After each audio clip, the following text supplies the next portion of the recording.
है friends, welcome to my YouTube channel. आज हम डिस्कस करने वाले हैं इंग्लिश वोकैब्स। कुछ डिस्कस करेंगे कुछ इंग्लिश के वर्ड्स जो कि प्रोनाउंसिएशन जिनका सेम होता है बट स्पेलिंग डिफरेंट होता है एंड उसका मीनिंग भी डिफरेंट होता है अकॉर्डिंग टू स्पेलिंग। एंड और कुछ वर्ड्स डिफरेंट करेंगे, डिस्कस करेंगे जिसका इंडिविजुअल मीनिंग कुछ और होता है बट अगर वो सेंटेंस में यूज होता है तो वो कुछ और मीनिंग देता है हमको। तो without further delay, let's start. And here come the first word, artist. बोल तो देते हैं इसे आर्टिस्ट, वो एक आर्टिस्ट है, वो एक आर्टिस्ट है, बट जब लिखने की बात आती है तो अगर स्पेलिंग डिफरेंट हो जाए तो उसका मीनिंग भी डिफरेंट आ जाता है और ये कई बार हमको दिक्कत में डाल सकता है। तो आइए इसको जान लेते हैं। आर्टिस्ट ARTIST, इसका मतलब ये है a fine performer in painting and drawing. उसका एग्जाम्पल एक ले लेते हैं, चलिए। She drawn a beautiful painting since she is an amazing artist. तो इसका मतलब यहाँ से समझ में ये आता है कि आर्टिस्ट ARTIST इसका मतलब है एक पेंटर जो पेंटिंग्स बनाते हैं, चित्रकारी जो बनाते हैं, चित्रकार, ठीक है। और सेकंड मीनिंग होता है आर्टिस्ट ARTISTE, इसका मतलब ये होता है a fine performer in acting, dancing and singing. और एग्जांपल ले लेते हैं, विद्युत Jamal is an amazing artist. आप और हम जानते हैं विद्युत जमाल एक डांसर है और एक एक्टर भी है, तो उनका इसका मतलब हो गया, आर्टिस्ट का मतलब हो गया एक एक्टर, एक्ट्रेस भी हो सकता है। तो अगली बार से आर्टिस्ट का यूज़ करने से पहले सोच लीजिए कि कहाँ आप आर्टिस्ट को यूज़ करते। तो सेकेंड वर्ड आ गया कैलेंडर एंड कैलेंडर। तो first word calendar means press. मान लीजिए, हाँ, इसका spelling CALENDAR and the other word CALENDAR, ठीक है। तो अगर अगली बार अगर पूछे कि कैलेंडर थोड़ा देना, कैलेंडर के हिसाब से ये कौन सा दिन पड़ता है, या फिर कैलेंडर का स्पेलिंग लिख लो, तो इस लिखने से पहले थोड़ा सा ये वीडियो देख लीजिएगा। तो कैलेंडर CALENDER, इसका मतलब हो गया प्रेस। एक एग्जांपल ले लेती हूँ मैं। एक कपड़े का फैक्ट्री कपड़े बन जाने के बाद उसको एक स्मूदी लुक देने के लिए उसको प्रेस किया जाता है। तो CALENDER उसका मतलब वही प्रेस वाला कैलेंडर ये है, ठीक है। तो second word calendar CALENDAR means a list of planned events.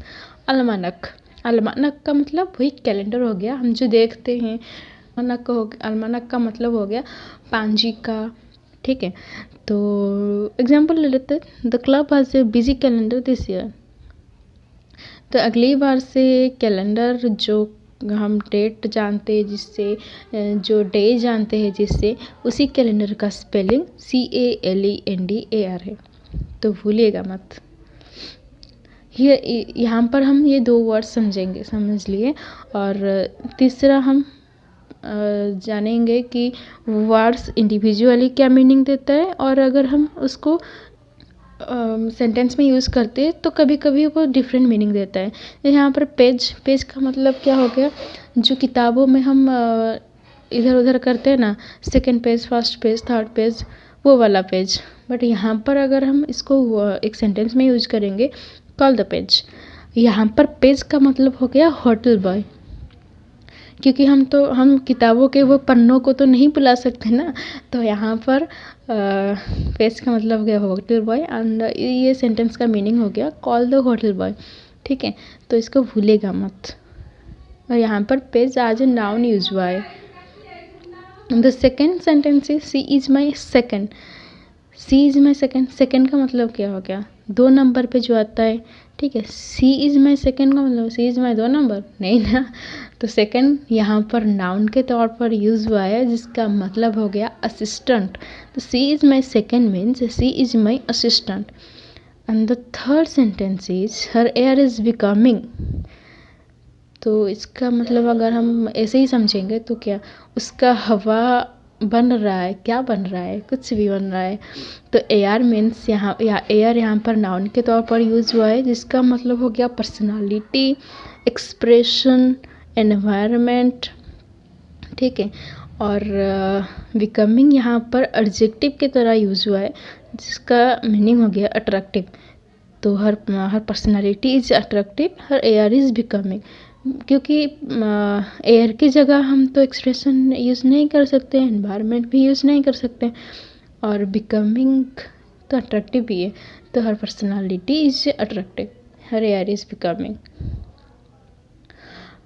Air अगर वर्ब की तरह यूज़ होता है तो उसका मतलब हो गया क्या, एक्सप्रेस, ब्रॉडकास्ट। एग्जाम्पल ले लेते हैं, the KBC show airs on Sony network. हम जानते हैं कौन बनेगा करोड़पति, यहाँ पर ब्रॉडकास्ट होता है सोनी नेटवर्क पर। तो एयर का मीन्स यहाँ हो गया broadcast. On the second sentence, second example, please share your views on farmers bill. Farmer bill जो निकला हुआ है, आप अपना एक्सप्रेशन दीजिए या फिर आप अपना व्यू दीजिए वहाँ पर। तो एयर का मतलब हो गया अपना व्यू दीजिए, एक्सप्रेस कीजिए, सॉरी, तो एयर का मतलब एक्सप्रेस कीजिए। And the other sentence is she is trying, don't talk to her. इसका मतलब क्या हो गया, अगर हम ऐसे ही समझे इसको, सी इज ट्राइंग, वो कोशिश कर रही है, उससे बात मत किया करो, ऐसा तो नहीं होगा। तो ट्राइंग एडजेक्टिव की तरह यूज़ हुआ है इधर।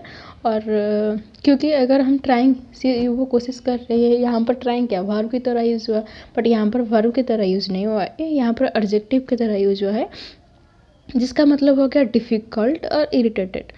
और यहाँ पर हम डिफ़िकल्ट तो नहीं बोल सकते उसको, क्योंकि वो डिफ़िकल्ट है, उससे बात मत किया करो, ये भी नहीं होगा। तो यहाँ पर एक वर्ड आ गया, उसका मीनिंग क्या हो जाएगा, irritated. She is irritated, don't talk to her. So यहाँ पर ख़त्म करते हैं हमारा आज का, और होप करती हूँ आपको समझ में आया होगा। और आप अगर एंजॉय किए इस वीडियो को, कुछ नया सीखने को मिला आपको, तो प्लीज़ स्मैश करें लाइक बटन। और अगर आप नए हैं तो please subscribe to my channel and press the bell icon. Thank you so much.